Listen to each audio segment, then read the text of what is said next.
오늘은 야고보서가 전하는 복음 그 8번째 시간입니다. 여러 가지 시험이 많은 이 땅을 살아가는 그리스도인들에게 하나님께서 주시는 해답은 언제나 하나님의 말씀인 줄 믿습니다. 이것은 무엇을 생각해 보면 되느냐면요. 사도행전 3장에 보면 예루살렘 성전 미문에 앉아 있던 나면서부터 못 걷게 된 사람이 이제 무엇을 얻을 수 있을까 하여 베드로와 요한을 주목하지요. 바로 그때 베드로가 무엇이라고 이야기하냐면 내가 너에게 주는 것은 금도 아니다, 은도 아니다. 내게 있는 것을 너에게 주노니 곧 나사렛 예수 그리스도의 이름으로 일어나 걸어라. 이와 같이 베드로가 그 나면서부터 못 걷게 된 그 사람에게 줄 수 있었던 것은 바로 복음이었고 하나님의 말씀이었다는 것을 우리는 기억해야 하는 것입니다. 이와 같이 이 땅을 살아가는 우리들에게 하나님께서 주시는 해답도요, 금도 아닙니다, 은도 아닙니다. 하나님께서는 우리에게 오직 하나님의 말씀을 주시는 줄 믿습니다. 말씀이 해답이란 것입니다. 우리가 살아가는 이 세상도 하나님께서는 말씀으로 창조하셨습니다. 또 말씀이신 예수 그리스도께서 우리 인생을 조성하셨습니다. 요한복음 1장 1절 말씀에 태초에 말씀이 계시니라. 이 말씀이 하나님과 함께 계셨으니 이 말씀은 곧 하나님이시니라. 그런데 창세기 1장 1절 말씀에 보면 말씀이신 그 하나님께서 태초에 하나님이 천지를 창조하시니라. 그러니까 말씀은 하나님이신데 이 말씀이신 하나님이 이 우주 만물을 창조하셨다는 것입니다. 그리고 창세기 1장 26절 말씀에 보면 하나님이 이르시되 우리의 형상을 따라 우리의 모양대로 우리가 사람을 만들고, 여기서 우리는 누구겠습니까? 바로 성자 예수님을 포함한 삼위 하나님을 의미하는 줄 믿습니다. 그러니까요, 우리 인생을 만드신 분도 말씀이신 예수 그리스도라는 것입니다. 또 우리를 구원하시는 하나님의 방법도요, 바로 하나님의 말씀입니다. 하나님께서 우리를 구원하시는 유일한 길은 말씀이신 예수 그리스도밖에 없는 줄 믿습니다. 죄와 사망과 사탄의 권세에서 우리를 해방시켜 주시는 이름은 예수 그리스도밖에 없다는 것이죠. 그런데 요한복음 1장 14절 말씀해 보면 말씀이 육신이 되어 이 땅 가운데 거했다. 우리가 그 영광을 보니 아버지의 독생자의 영광이요 은혜와 진리가 충만하더라. 그러니까 이 말씀이요 바로 예수 그리스도라는 것입니다. 그러니까 예수 그리스도를 통해서 하나님께 우리를 구원하신다는 말은 말씀을 통해서 우리를 구원해 주신다는 것이고, 예수 그리스도를 믿는 믿음으로 우리가 구원을 얻는다는 것인데 그 믿음도요 바로 하나님의 말씀에서 시작된다는 것입니다. 우리가 잘 아는 말씀 로마서 10장 17절 말씀 우리 함께 봉독해 보겠습니다. 그러므로 믿음은 들음에서 나며 들음은 그리스도의 말씀으로 말미암았느니라. 아멘. 그러니까 믿음 역시도 말씀을 들음에서 나온다는 것이죠. 하나님이 우리를 구원하시는 방법도 하나님의 말씀인 줄 믿습니다. 그래서 야고보서는 1장 18절 말씀에서 자기의 뜻을 따라 진리의 말씀으로 우리를 낳으셨느니라. 말씀으로 우리를 구원하셨다라고 증거하고 있다는 것입니다. 그리고 이제 구원받은 우리를 위해서 하나님께서 주신 것도 역시 뭐겠습니까? 잘 모르겠으면 그냥 무조건 하나님의 말씀이라 그러면 됩니다. 우리를 위해 주신 것도 무엇입니까? 하나님의 말씀입니다. 이 땅에서 그리스도인들이 성장하고 성숙할 수 있도록 하나님께서 주신 생명의 양식이 바로 하나님의 말씀인 줄 믿습니다. 마태복음 4장 4절 말씀에도 예수께서 대답하여 이르시되 기록되었을 때 사람이 떡으로만 살 것이 아니요 하나님의 입으로부터 나오는 모든 말씀으로 살 것이라 하였느니라 하시니. 그러니까 우리는 이 땅을 살아갈 때 세상의 떡으로만 살아가는 자들이 아니란 것입니다. 우리는 하나님의 말씀으로 살아가는 자들인 줄 믿습니다. 그러니까 세상이 떡이 없다고 너무 실망하거나 낙심할 필요 없습니다. 하나님의 말씀이 있으면 우리 이 땅을 살아갈 수 있게 되는 줄로 믿습니다. 갈 길을 몰라 방황할 수밖에 없는 우리를 위해 주신 것도 역시 무엇이겠습니까? 하나님의 말씀입니다. 히브리서 13장 7절 말씀에 보면요, 하나님의 말씀을 너에게 일러주고 너희를 인도하던 자들을 생각하며, 하나님께서 말씀을 주시고 그 말씀으로 우리를 인도해 주신다는 것입니다. 때때로 실패하고 지쳐 넘어질 수밖에 없는 우리를 회복시켜 주시고 또 치유해 주시는 하나님의 방법도 역시 하나님의 말씀인 줄 믿습니다. 시편 19편 7절 말씀에 여호와의 율법은 완전하여 영혼을 소성시키며 여호와의 증거는 확실하여 우둔한 자를 지혜롭게 하며, 이 땅에서 지쳐있는 우리를, 상한 우리의 심령을, 힘이 떨어진 우리의 영혼을 다시 소성시키는 하나님의 방법이 바로 하나님의 말씀이란 것입니다. 그러니까 제가 왜 이 긴 이야기를 지금 서두에 다 이렇게 모아서 이야기를 하느냐, 한마디로 우리 하나님께서는 우리 인생들이 구원을 받고 그 구원의 은혜를 충만히 누리고 세상을 이기고 승리할 수 있도록 여기에 필요한 모든 지혜와 능력과 은혜를 어디에 다 담아두셨다는 것입니까? 하나님의 말씀 안에 완전하게 충족하게 담아두신 줄 믿습니다. 그러니까 하나님께서 우리에게 주신 해답, 하나님께서 우리에게 주신 최고의 선물, 하나님께서 우리에게 베푸신 최고의 사랑과 은혜가 바로 말씀이고 말씀이신 예수 그리스도라는 것입니다. 말씀이 성도의 생명이라는 것이며 말씀이 성도의 능력이라는 것입니다. 그러므로 다른 것에서 우리의 살 길을 구하지 마시고 세상의 다른 것을 우리의 힘으로 삼지 마시고 오직 말씀이신 예수님을 우리의 생명으로, 말씀이신 우리 예수님을 우리의 능력으로 고백하는 저와 여러분이 다 되시기를 주님의 이름으로 축복합니다. 그리고 더 놀라운 사실은 지난 시간에도 말씀드렸듯이 이 말씀을요 이미 우리 가운데 하나님께서 주셨다는 것입니다. 말씀이신 예수 그리스도께서 이미 우리 가운데 함께 계시는 줄 믿습니다. 우리가 오늘 봉독한 바로 앞에 있는 말씀, 야고보서 1장 21절 말씀을 우리 함께 봉독하겠습니다. 그러므로 모든 더러운 것과 넘치는 악을 내버리고 너희 영혼을 능히 구원할 바 마음에 심어진 말씀을 온유함으로 받으라. 아멘. 그러니까 말씀과 오늘 이 말씀과 같이 하나님께서는 이미 말씀을 우리 가운데 심어 두셨다는 것입니다. 말씀이신 예수 그리스도와 그 말씀이 이미 우리 가운데 심겨져 있다는 것이죠. 저 먼 곳에서 찾을 필요가 없다는 것입니다.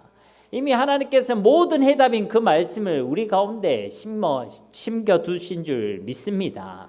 우리가 그것을요 아는 것이 중요합니다. 그래야 갈등하거나 방황하지 않는다는 것이죠.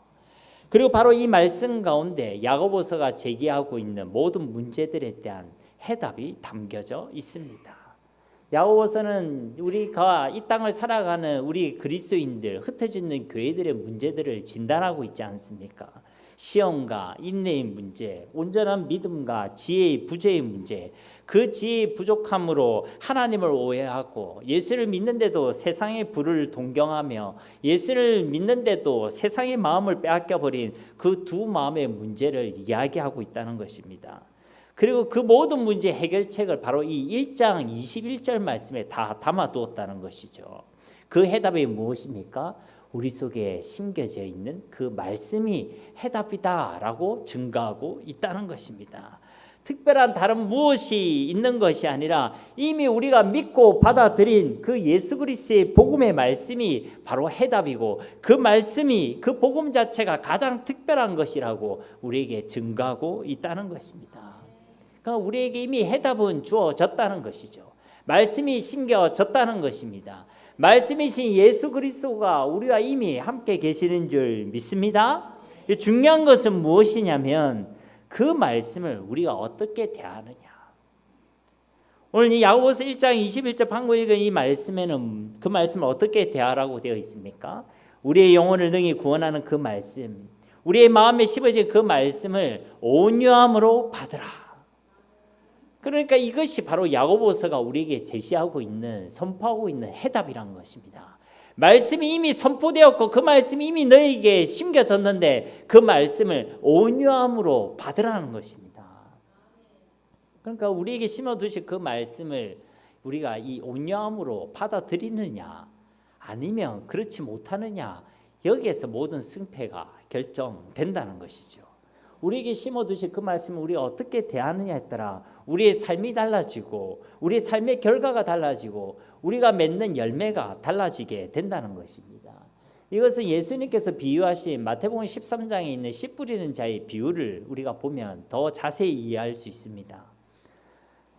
마태복음 13장에 보면 농부이신 하나님께서 씨를 뿌리시죠. 그 하나님께서 뿌리시는 말씀의 씨는 똑같은 것입니다. 그런데요, 그 결과와 열매는 다 다르게 나타나지요. 그리고 그 차이를 무엇이라고 설명하고 있느냐면 바로 밭의 차이다라고 설명하고 있습니다.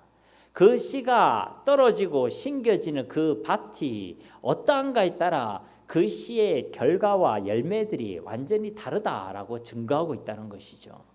그 말씀의 씨가 뿌려졌을 때 그 말씀의 씨를 어떻게 받아들이고 어떻게 품고 있느냐에 따라 그 열매와 그 삶의 모양이 완전히 달라지게 된다는 것입니다. 어떻게 달라집니까? 첫째로 그 마음의 밭이 길가와 같은 사람이 있다라고 증언하고 있죠. 마태복음 13장 19절 말씀에 보면 아무나 천국 말씀을 듣고 깨닫지 못할 때에는 악한 자가 와서 그 마음에 뿌려진 것을 빼앗나니 이는 곧 길가에 뿌려진 자요. 이 사람은 어떤 사람이냐면 똑같이 말씀을 들었는데 전혀 말씀을 깨닫지 못하는 사람이 있다는 것입니다. 이 사람은 말씀에 관심이 없는 것이죠. 말씀을 사모하는 마음도 또 그 말씀에 대한 묵상도 고민도 없는 사람입니다.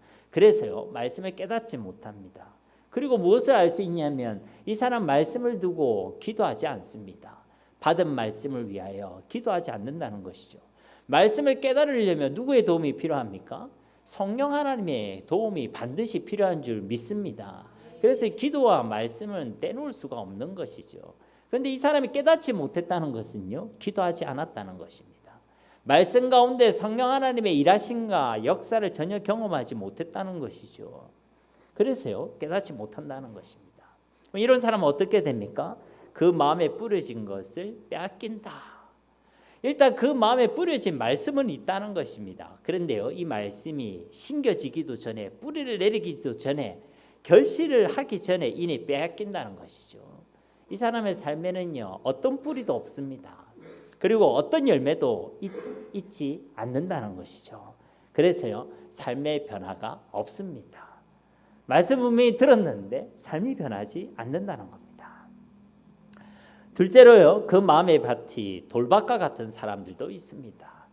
마태복음 13장 20절과 21절 말씀에 보면 돌밭에 뿌려졌다는 것은 말씀을 듣고 즉시 기쁨으로 받되 그 속에 뿌리가 없어 잠시 견디다가 말씀으로 말미암아 환난이나 박해가 일어날 때는 곧 넘어지는 자요.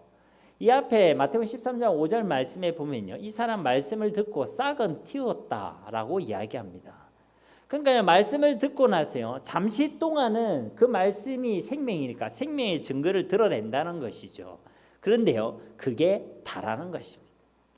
잠시 동안은 내가 은혜 받고 내 속에 생명이 있다는 증거가 살짝 열리는 것 같고 결실되어져 가는 것 같은데 그 이상이 없다는 것이죠. 그 생명의 증거가 더 이상 지속되지 않는다는 것입니다. 말 그대로 싹은 틔었는데 이내 시들시들해져 버린다는 것이죠. 여기에 해당되는 사람의 특징은요, 말씀에 대한 관심도 어느 정도 있습니다. 사모하는 마음도 있죠. 그리고 말씀을 들을 때요, 깨닫는 것도 있고 성경이 기록하고 있는 대로 약간의 기쁨도 경험하게 됩니다. 그런데요, 그 다음이 없습니다. 딱 거기까지입니다. 말씀을 받았고 말씀 때문에 기쁜데요, 그 말씀에 대한 묵상이 없습니다. 말씀에 대한 확신도 없습니다. 말씀을 통해 하나님과 교제함도 없습니다. 말씀대로 살아내는 삶도 없다는 것이죠. 말 그대로 듣기만 하고 들을 때만 좋은 사람인 것입니다. 이 사람은 감정적으로 신앙생활을 할 확률이 매우 높습니다. 그래서 기쁘고 즐겁고 때로는 울기도 하고 아프기도 하고 감동은 받는데 정작 그들 자신의 삶 가운데는 아무런 변화가 없습니다. 성장도 없고 열매도 없게 되는 것입니다. 그리고 이 사람은 때때로 그렇게 기뻐하고 울고 또 즐거워하고 그러기 때문에 스스로를 생각할 때 자신의 신앙이 좋다고 생각합니다. 다른 사람이 보기에도 신앙이 참 괜찮아 보일 수도 있습니다. 그런데요, 정작 이들은 자신의 삶의 현장 가운데 말씀과 자신, 말씀과 세상, 말씀과 사람이 충돌할 때요, 그 말씀 때문에 넘어지는 사람들입니다. 삶 속에서는 말씀을 택하지 않는다는 것이죠. 말씀보다는 자신을 택하고, 말씀보다는 세상을 택하고, 말씀보다는 재물을 택하고, 말씀보다는 사람을 택하게 된다는 것입니다. 아니면 억지로 그런 상황 가운데 말씀을 택하다가요, 그 말씀에 걸려 인해 시험에 빠지게 되는 사람이 바로 여기에 해당된다는 것이죠. 셋째로 가시떨기와 같은 마음의 밭을 가진 사람도 있습니다. 마태복음 13장 22절 말씀에 보면 가시떨기에 부러졌다는 것은 말씀을 들으나 세상의 염려와 재물의 유혹에 말씀이 막혀 결실하지 못하는 자요. 이 사람은요, 말씀을 듣고 또 자라기도 하는 사람입니다. 그 말씀으로 인해서 변화와 성장을 경험하기도 하지요. 그런데요, 어느 순간 그 변화와 성장이요, 딱 막히게 됩니다. 지속되지 않습니다. 온전함을 향해 자라기는 하지만 정작 그 온전함의 열매가 결실되지 않는 사람입니다. 마치 성장기가 끝나버린 어른들과 같이 더 이상 성장하지 않습니다. 바로 성장하지 않는 그리스도인들이 바로 여기에 해당된다는 것이죠. 오늘도 저희 그 성도님들에게 오전에 제가 문자를 보냈지만 오늘은 어린이 주일 아니겠습니까? 어린이들은요, 매일매일 자라고 성장합니다. 일주일만 안 받아요, 이 아이가 부쩍 컸다는 걸 알 수가 있죠.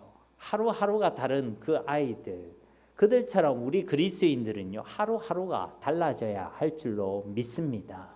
매일매일 우리의 삶이 달라져야 한다는 것입니다.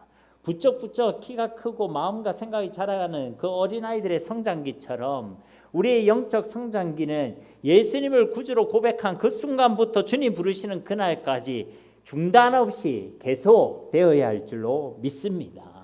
그런데요, 가시떨기와 같은 마음을 가진 사람들은요, 그 성장기가 멈췄다는 것입니다. 은혜 받고 변화도 되고 기쁘고 이제 좀 자라는 것 같은데 어느 순간에요, 꽉 막혀서 더 이상 성장하지 못한다는 것이죠. 왜 그렇다고 성경이 증언하고 있습니까? 세상의 염려와 재물의 유혹에 말씀이 막혀 결실하지 못한다라고 증거하고 있습니다. 세상의 염려와 재물의 유혹 때문이란 것이죠. 야고보서는 이것을요, 두 마음의 문제라고 표현하고 있습니다. 하나님과 재물을 겸하여 섬기기 때문이란 것입니다. 하나님과 세상을 겸하여 의지하기 때문이란 것이죠. 하나님을 믿는다고 하면서 세상의 마음을 빼앗겨 세상과 세상의 부를 동경하기 때문이란 것입니다. 신앙으로 입술로는 하나님 한 분만으로 충분합니다 라고 고백하면서 살아가는 동안에는 세상에 없는 것으로 낙심하고 염려하고 불안해하고 하는 그 두 마음의 문제 때문이란 것이죠. 그 두 마음의 문제를 우리가 가지고 있는 한, 우리가 말씀을 들었을 때 어느 정도까지는 싹을 틔우고 줄기가 잎사귀까지는 낼 수 있을지 모르겠지만 그 이상은 되어지지 않는다는 것입니다. 더 이상은 성장하지 못한다는 것이죠. 열매는 결실하지 못한다는 것입니다. 그러나 좋은 밭과 같은 사람, 그 말씀을 듣고 깨닫는 사람, 그 사람은 결실하여 100배, 60배, 100배 열매, 30배 열매를 맺게 되는 줄 믿습니다. 우리 마태복음 13장 23절 말씀 우리 함께 봉독해 보겠습니다. 좋은 땅에 뿌려졌다는 것은 말씀을 듣고 깨닫는 자니 결실하여 어떤 것은 100배, 어떤 것은 60배, 어떤 것은 30배가 되느니라 하시더라. 아멘. 그러니까 우리에게 주신 그 말씀은 다 똑같은 건데 그 말씀을 어떻게 받아들이냐에 따라 그 열매와 결과가 완전히 달라지게 된다는 것입니다. 이 좋은 땅에 대한 이 23절의 말씀도 자세히 보십시오. 좋은 땅이라고 해도요, 그 말씀이 결실되는 결과가 다 똑같지 않습니다. 어떤 것은 100배, 어떤 것은 60배, 어떤 것은 30배, 다 다르다는 것이죠. 좋은 땅이지만 그 열매가 다르다는 거예요. 우리가 하나님의 말씀을 듣고 깨닫는 만큼 우리의 삶에 맺어지는 그 열매도 달라지게 되는 것이 하나님의 계획이고 하나님의 뜻인 줄 믿습니다. 그래서 이 야고보서에서도요, 우리에게 심어진 그 말씀을 어떻게 받아들이는가에 주목하고 있다는 것입니다. 우리가 그 말씀을 어떻게 받아들이냐에 따라서 우리의 삶의 열매와 결과가 완전히 달라지기 때문이란 것이죠. 그래서 어떻게 받아들이는 것입니까? 앞서도 말씀드렸듯이 너에게 심어진 그 말씀을 온유함으로 받아들이라는 것입니다. 온유함으로 받아들이라는 것입니다. 그리고 이것이 야고보서 우리에게 선포하는 해결책의 핵심이란 것이죠. 사랑하는 성도님 여러분, 우리가 그 말씀을 온유함으로 받으면 받을수록 우리에게 주시는 하나님의 은혜와 열매가 완전히 달라지게 되는 줄 믿습니다. 그러면 우리가 말씀을 온유함으로 받아들인다라는 것은 어떤 의미입니까? 우선 우리가 온유함으로 받아들이라는 것은 하나님의 말씀 그대로 받아들이는 일인 줄 믿습니다. 그래서 우리가 19절 말씀을 통해 살펴보았듯이 우리는 하나님의 말씀을 들을 때 그 말씀을 속히 들어야 할 줄 믿습니다. 말씀은요, 우리를 차별하지 않습니다. 말씀은 우리를 버리지도 않습니다. 그런데 우리는요, 말씀을 차별하죠. 말씀을 받아들이지 않고 때때로 그 말씀을 그냥 버리기도 합니다. 마이동풍이란 말 아십니까? 무슨 말이죠? 쉽게 말해서 한쪽 귀로 듣고 한쪽 귀로 흘린다는 것입니다. 말씀을 듣고도요, 그 말씀을 우리 속에 담아두지 않는다는 것이죠. 그렇게 말씀을 속히 듣지 않는다는 것입니다. 그 말씀을 우리의 기준과 우리의 셈법으로 판단한다는 것이죠. 하나님의 말씀을 내 기준으로 판단한다는 것입니다. 그래서 내 생각과 내 경험으로 그것을 믿으려 하고 이해하려고 한다는 것이죠. 이것은 말씀을 온유함으로 받아들이는 것이 아닙니다. 온유함으로 받으라는 이 말씀에서 받으라는 이 헬라어 단어가 가지고 있는 의미는요, 그것을 끌어안으라는 것입니다. 자신의 것으로 만들어라는 것입니다. 하나님의 말씀을 받으라는 의미는요, 그 말씀을 내치지 말라는 것입니다. 거부하지 말라는 것입니다. 그것을 하나님의 말씀으로 받고 자신의 생각과 경험으로 그 말씀을 판단하지 말라는 것입니다.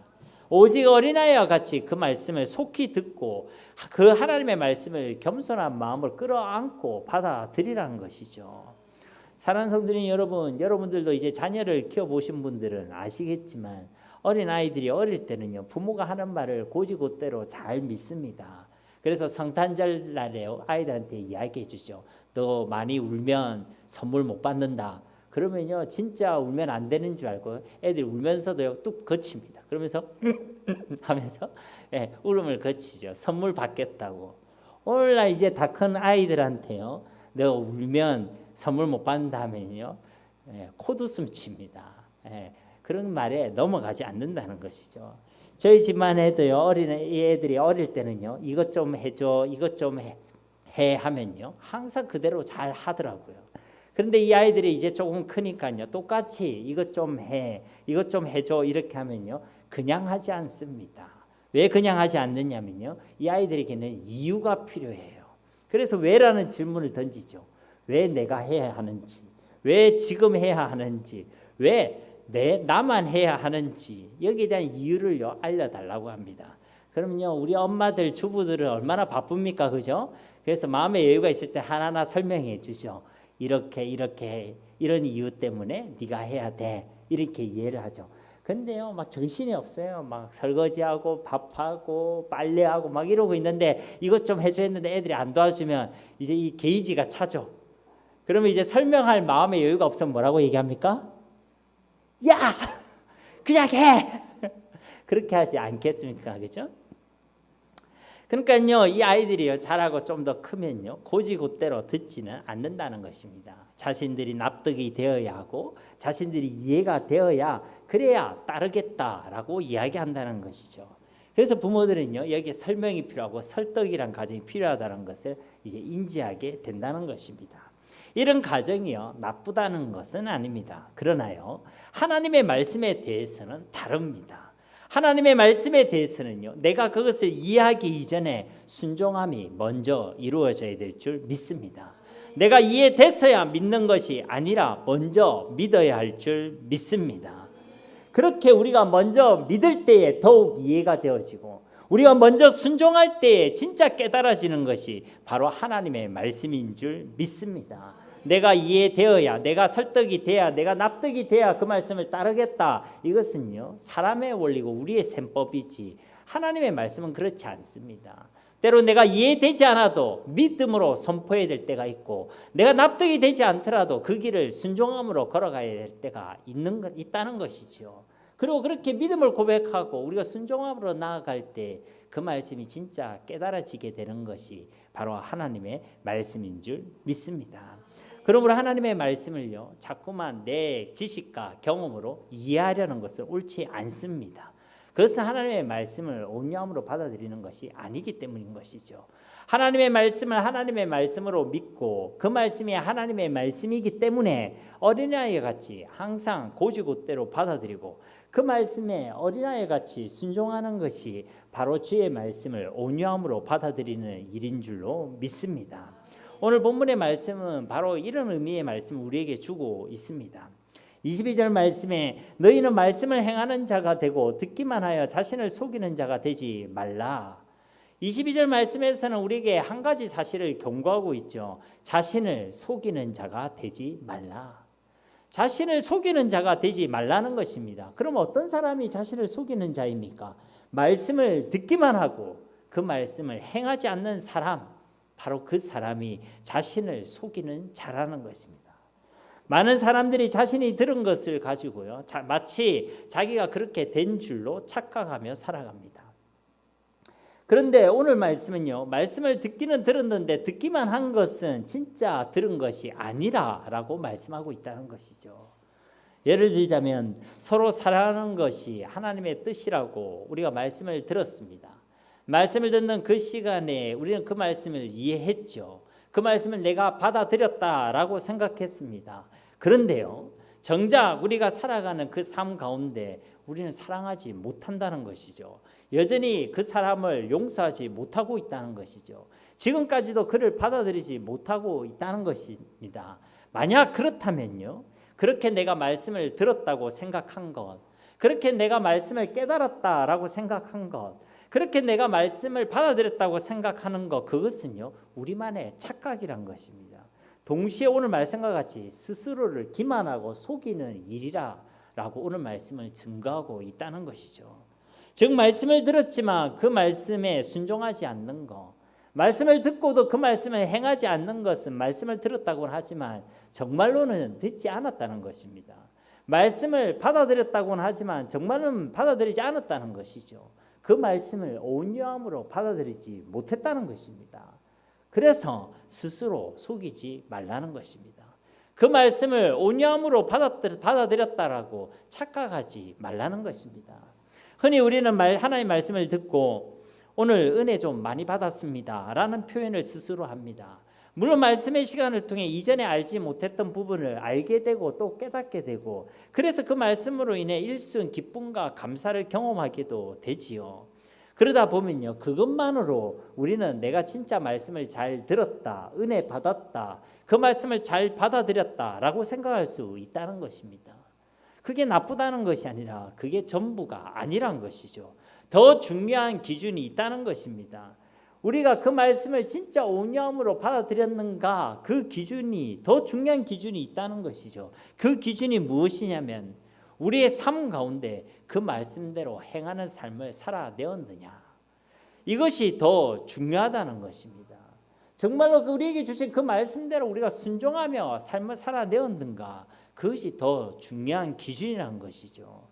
이것이 진짜 우리가 사모하고 받아야 할 하나님의 은혜인 줄 믿습니다. 오늘 말씀은 이 말씀을 듣고 자신을 정죄하고 다른 사람을 판단하라고 주어지는 말씀이 아닙니다. 바로 이런 은혜를 간절히 사모하라는 것이죠. 간절한 마음의 소원을 품고 이 마음의 소원을 품고 항상 하나님의 말씀을 대하라는 주님의 음성인 줄 믿습니다. 다시 한번 말씀드립니다. 우리가 말씀을 온유함으로 받아들였는가의 기준은 우리의 감정의 변화나 깨달음의 증가가 전부가 아니란 것입니다. 그보다 과연 우리가 그 말씀대로 행하며 삶을 살아내었는가, 정말 우리의 그 삶 속에서 그 말씀에 순종하는 삶을 살아내었는가, 바로 그 말씀에 대한 행함과 순종함이 진짜 기준이라고 말씀하고 있다는 것입니다. 하나님의 말씀을 온유함으로 받아들인 자에게는 그 말씀이 어디로 가지 않습니다.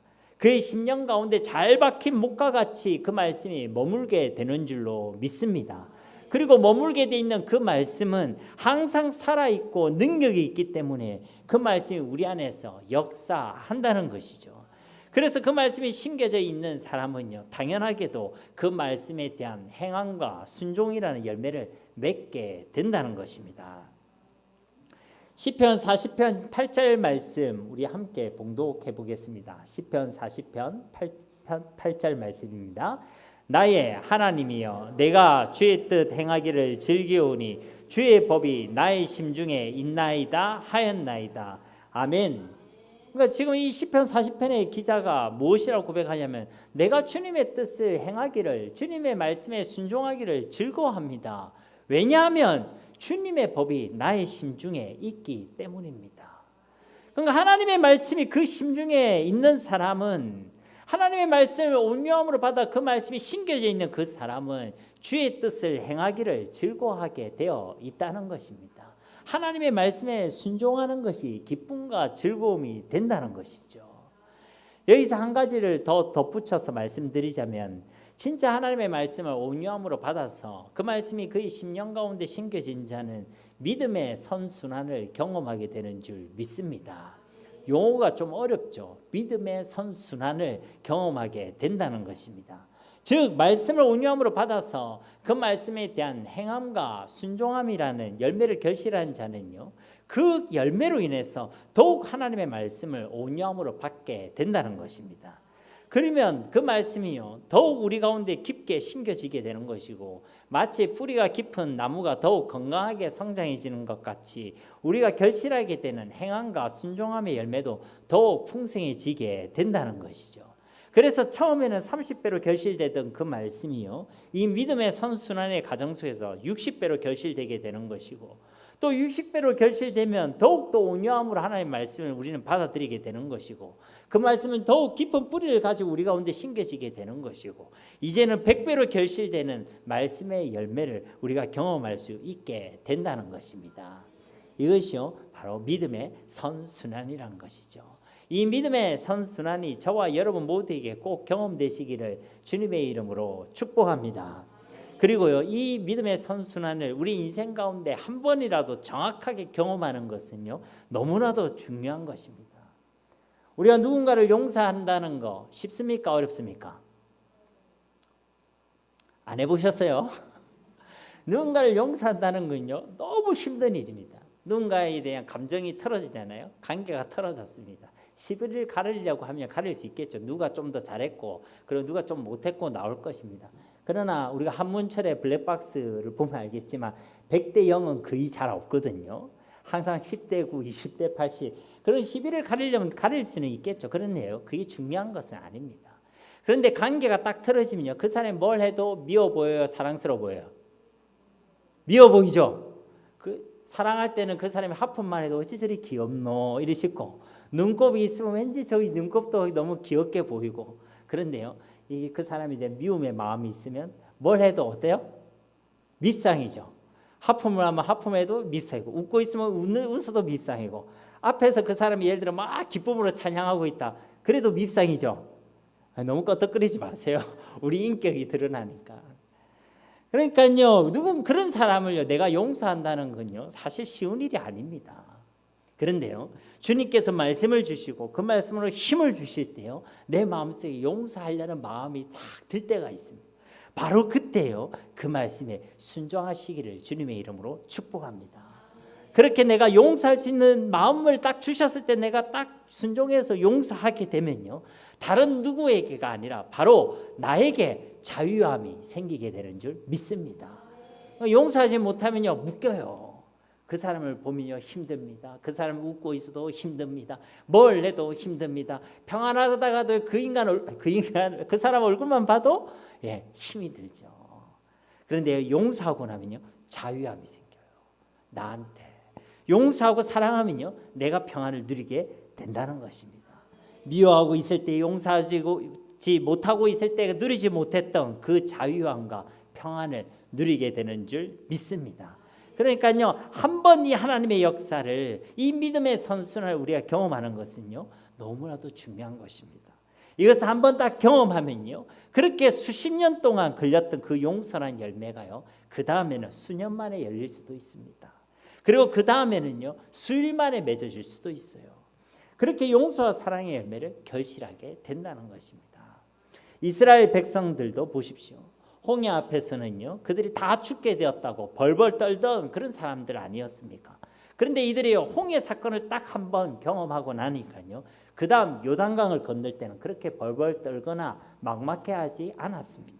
과거 홍해를 건널 때는요, 그 홍해가 갈라지고 땅이 드러나 있는 것을 보고 그 걸음을 내딛었지만, 그 다음에 요단강을 건널 때는 아직 열리지도 않은 그 요단강을 향해 발을 내디딜 수 있었습니다. 그리고 앞서가던 제사장들의 발이 물가에 잠길 때요, 그 요단강이 다시 한번 갈라지는 그 놀라운 기적을 그들이 경험할 수 있었다는 것이죠. 그래서요, 한 번이 중요하다는 것입니다.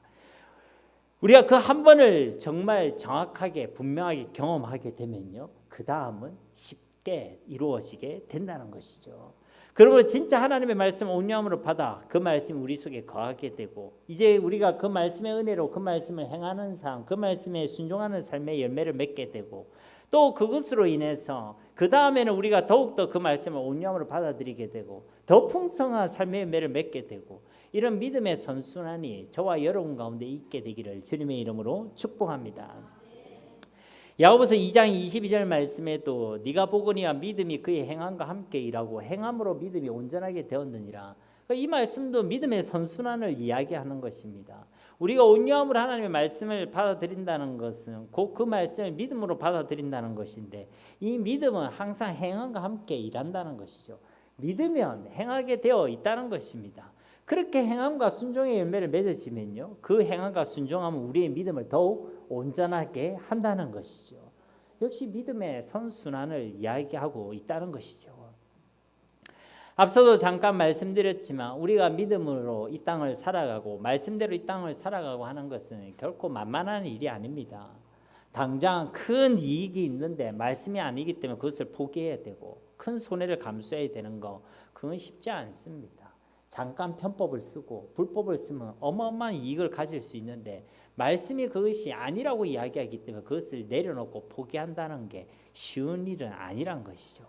당장은 내 마음에 해결되지 않은 상처와 상한 감정들이 여전히 내 마음속에 있는데, 내 원수까지 사랑하고 7번씩 70번씩 용서하라는 이 말씀에 우리가 순종하고 그 말씀대로 온전히 살아낸다는 것은 결코 쉬운 일이 아니란 것이죠.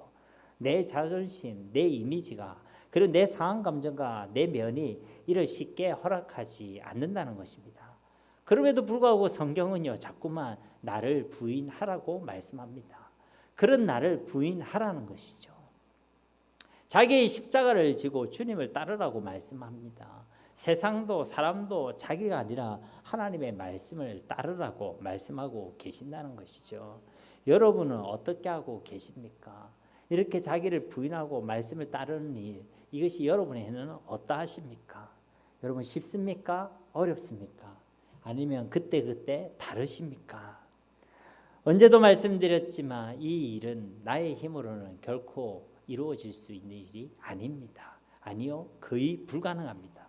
억지로 그렇게 흉내낼 수 있고 억지로 그것을 한번 선택할 수는 있겠죠. 근데요, 그러다 보면요, 화병으로 쓰러질 수 있습니다. 그런데 이 놀라운 삶을 살아내게 되는 순간이 있죠. 억지로가 아니라 기쁨과 감사함으로 이 놀라운 삶을 살아내게 되는 순간이 있다는 것입니다. 내가 도무지 할 수 없는 이 순종을 하게 되고, 내가 도무지 살아낼 수 없는 이 기적과 같은 삶을 살아내게 되는 순간이 있다는 것입니다. 그게 언제입니까?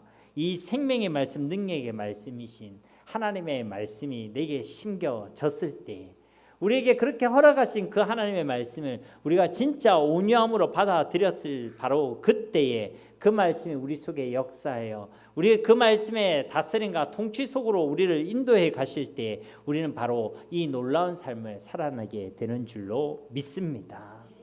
그러니까 하나님의 말씀이요, 내게 너무 분명하게 믿어지고 세상에 어떤 것보다 더 크고 또 더 분명하게 내게 들려지고 보여지면요, 우리는 우리가 이전에 살아낼 수 없었던 그 믿음의 삶을 살아내게 된다는 것입니다. 하나님의 말씀이 내게 믿어지고 내게 심겨질 때 우리가 도무지 할 수 없었던 것을 하게 된다는 것이죠. 포기할 수 없는 것을 포기하게 되고, 절제할 수 없었던 것을 절제하게 되고, 용서할 수 없었던 것을 용서하게 되고, 사랑할 수 없는 사람을 원수까지 사랑하게 된 그 기적의 삶이 바로 우리에게 일어나게 되는 줄 믿습니다. 나의 인격이 훌륭해서가 아니라 하나님의 말씀이 내 안에 심겨져 있기 때문에 그 말씀의 은혜로, 그 말씀을 내가 온유함으로 품어서 그 말씀이 내 안에 역사하는 그 힘으로 우리가 그런 삶을 살아내게 된다는 것입니다. 그러나 반대로 말씀을 듣고도 그 말씀이 전혀 우리 심중에 심겨지지 않는 사람, 또 그 심겨진 말씀을 전혀 온유함으로 받아들이지 않는 사람, 그래서 그 말씀을 듣고도 순종하지 않는 사람은요, 전혀 복되지 않는 삶을 살아가는 사람들입니다. 오늘 말씀대로 스스로를 속이는 자들이 되게 됨을 꼭 기억하시기를 주님의 이름으로 축복합니다. 23절과 24절 말씀도 보십시오. 누구든지 말씀을 듣고 행하지 아니하면 그는 거울로 자기 생긴 얼굴을 보는 사람과 같아서 제 자신을 보고 가서 그 모습이 어떠했는지를 곧 잊어버리거니와. 그러니까 이 사람들이 말씀을 안 들은 사람이 아니라 말씀을 들었죠. 그런데 말씀을 듣기는 들었는데 그 말씀대로 행하지 않는 사람, 그 말씀대로 순종하지 않는 사람은 그는 거울로 자기 생긴 얼굴을 보는 사람과 같다라고 말씀하고 있는 것입니다. 여러분 오늘 아침에 나오시면서 거울 보셨습니까? 거울로 자기 생긴 얼굴을 보면 여러분 좀 어떻습니까? 기분이가 좋아지십니까? 기분이가 안 좋아지십니까? 저는 거울을 보면 거울 속에 비친 저의 모습은 항상 괜찮아 보이더라고요. 그런데 이 야고보서가 쓰여져 있는 이 1세기경에 사람들이 사용하는 거울은요, 지금 우리가 사용하는 거울과 다른 거울입니다. 이들이 사용하는 거울은 유리 거울이 아니죠. 기록상으로는 이때 금속 거울을 썼다고 돼 있고, 출토되어 있는 금속 거울은 AD 3세기경부터 사용했다고 알려져 있습니다. 그러니까 이 시대에 사용하던 거울은요, 청동 거울 아니면 금속 거울을 사용했다라고 우리는 추정할 수 있다는 것이죠. 즉 그들은 거울을 사용하긴 했지만 그 거울을 통해서 자신의 얼굴을 정확히 볼 수는 없었다는 것입니다.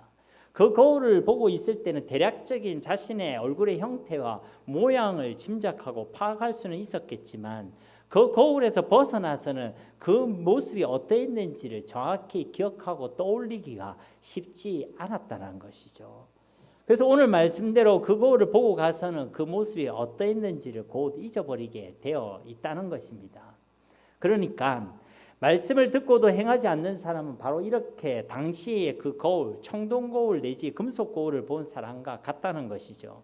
들을 때는 내가 들었다고 생각했고 내가 알았다라고 여겼지만 정작 그 말씀을 듣고 난 후 삶의 현장으로 가서는 무슨 말씀을 들었는지 어떤 말씀을 깨달았는지 하나도 남아있지 않다라는 것입니다. 그의 삶 속에는 도무지 말씀이 없다는 것이죠.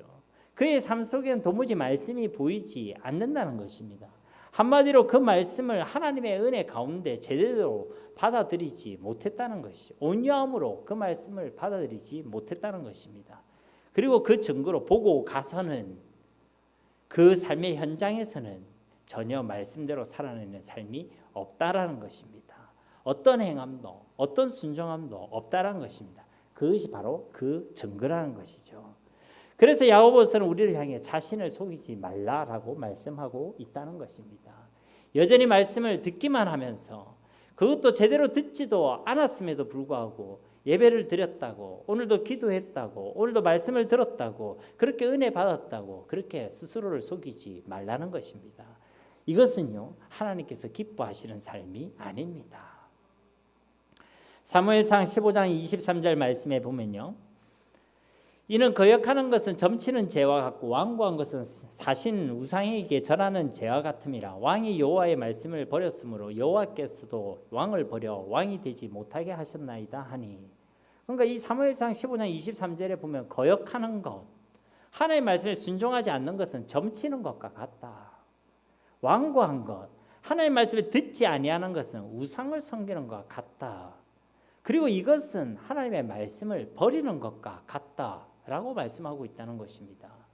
그러니까 우리가 하나님의 말씀에 순종하지 않는다는 건요, 그냥 순종하지 않았다 그 차원의 문제가 아니라 오늘 이 사무엘상 15장 말씀을 근거로 해서 말씀드리자면 하나님 말씀에 순종하지 않는 그것이 바로 하나님 앞에 거역하는 것, 점치는 것과 같고 또 우상을 섬기는 것과 같다라고 우리가 이 말씀을 통해 그것을 기억해야 한다는 것입니다. 단순한 문제가 아니란 것이죠. 말씀을 듣고도 행하지 않는 그게 바로 점치는 것, 우상 숭배라는 것입니다. 그래서 이 앞에 사무엘상 15장 22절 말씀에 보면 사무엘이 이르되 여호와께서 번제와 다른 제사를 그의 목소리를 청종하는 것을 좋아하신 것 같이 좋아하시겠나이까. 순종이 제사보다 낫고 듣는 것이 양의 기름보다 나으니. 그러니까 다른 무엇보다 순종하는 것, 행하는 것이 더 낫다는 것입니다. 이와 같이 하나님의 말씀에 순종하는 것이야말로 하나님을 온전히 경외하는 것이고 하나님의 말씀을 버리지 않는 것이고 그 말씀을 온유함으로 받아들이는 일인 줄로 믿습니다. 25절 말씀을 보십시오. 자유롭게 하는 온전한 율법을 들여다보고 있는 자는 듣고 잊어버리는 자가 아니요 실천하는 자니 이 사람은 그 행하는 일에 복을 받으리라. 자유롭게 하는 온전한 율법을 들여다보고 있는 자, 바로 이 사람은 앞서 23절과 24절에서 언급했던 청동고울, 금속고울을 바라보는 자 사람과 대조되는 그런 표현이죠.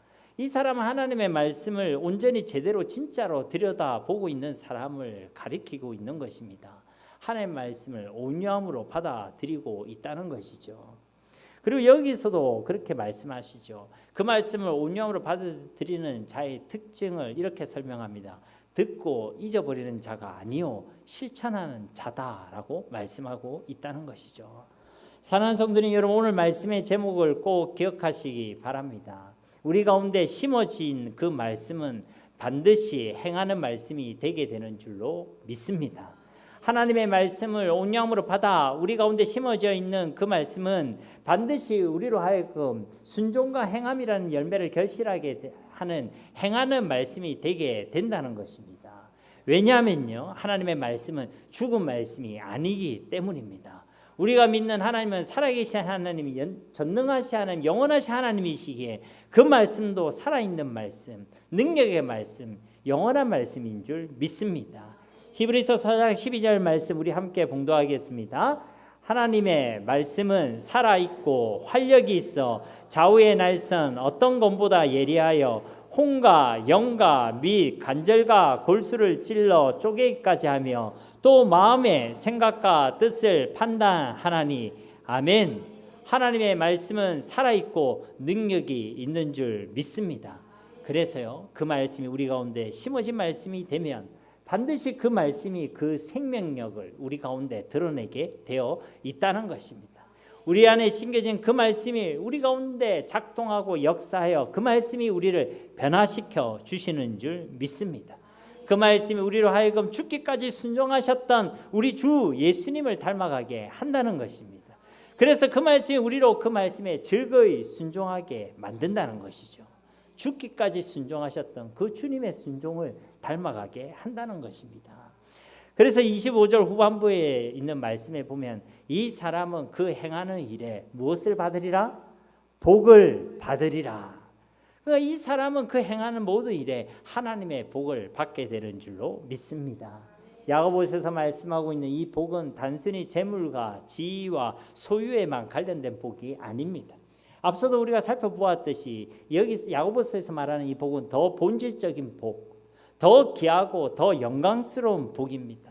4절 말씀에서 말하고 있는 우리의 온전함을 말하는 것이고 12절 말씀에서 말하고 있는 복, 그 생명의 면류관을 의미하고 있는 줄 믿습니다. 결국 우리가 예수 그리스도를 닮아가게 되는 것, 우리가 그리스도의 장성한 분량의 충만함에 이르게 되는 것, 그렇게 우리 가운데 변화와 성장, 온전함이라는 그 열매가 맺어지게 되는 것, 바로 이것이야말로 야고보서에서 얘기하고 있는 복의 내용이며 우리에게는 최고로 복된 것, 최고로 영광스러운 복인 줄로 믿습니다. 잘 알고 있다시피 사람은 잘 변하지 않습니다. 자기도 잘 변하지 않고요, 다른 사람을 변화시키는 것도 결코 쉽지 않습니다. 그런데요, 이 말씀이 심어져 있는 사람에게는 변화와 성장의 열매가 맺어지게 되는 줄 믿습니다.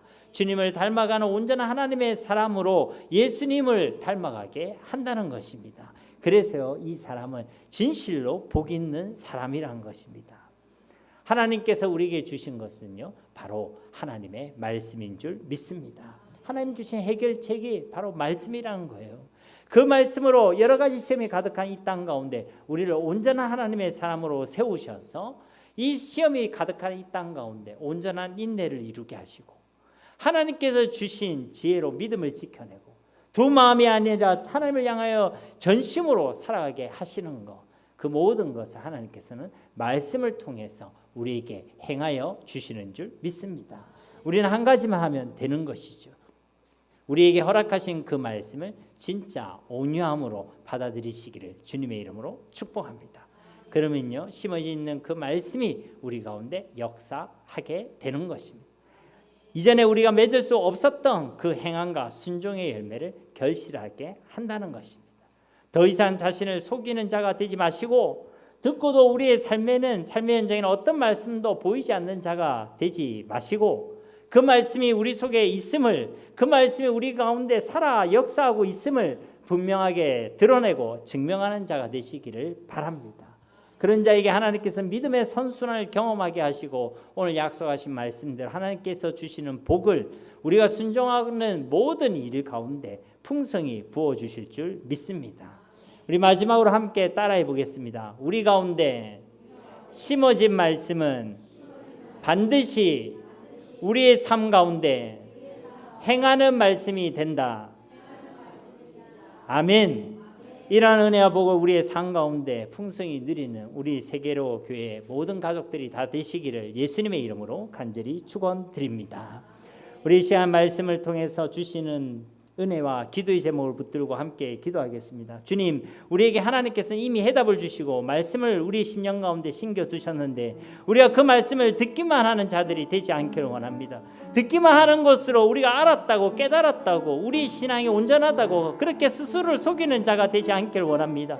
하나님, 우리에게 은혜를 주시옵소서. 주의 말씀을 온유함으로 받아들일 수 있는 은혜를 주시고 그 말씀이 온유함으로 받아들였다는 그 증거로 우리의 삶 가운데 순종과 행함이라는 열매가 결실되어지게 하옵소서. 주님께서 죽기까지 하셨듯이 하나님, 우리도 그 주님을 닮아가게 하시는 하나님의 은혜를 누리게 하옵소서. 그리하여 이 말씀을 통해 하나님 주신 은혜와 복을 우리 가운데 마음껏 누리는 주의 백성들로 살아가게 하옵소서. 우리 이 시간 합심으로 기도하도록 하겠습니다. 살아계신 아버지 하나님, 감사합니다. 오늘도 우리에게 하나님의 귀한 말씀을 주심을 감사드립니다. 주님.